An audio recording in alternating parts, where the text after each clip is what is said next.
Абайдың 18-ші қара сөзі.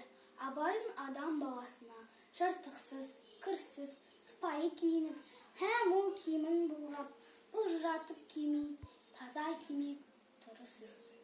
Ләкин өз дәулетінен артық киінбек, не киімі артық болмаса да, көңіліне қуат етіп, тым айналдырмақ кербездің ісі. Кербездің екі түрлі қылығы болады.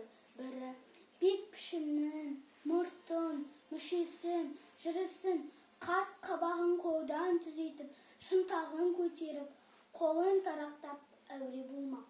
Біреуі атын, киімін айран ішерім деп, солардың арқасында сыпайы, жұғымды жігіт аттанбаққа, өзінен ілгілерінде елеулі болып, өзінің қатардағыларының ішін күйдіріп, өзінен кейіншілерге әттең дүние-ай, осылардың атындай ат мініп, киімде киім кигені не арманы бар екен дейтұғын болмаққа ойланба. Мұның бәрі масқаралық, ақымақтық. Мұны адам бір ойламасын.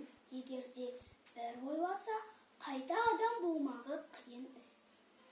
Кербезді осындай керден немеден безіңдер деген сөзге ұқсатамын.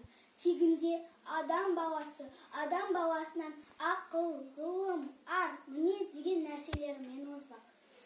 Онан басқа нәрселерімен оздым ғой демектіңді де, бәрі де ақымақтық.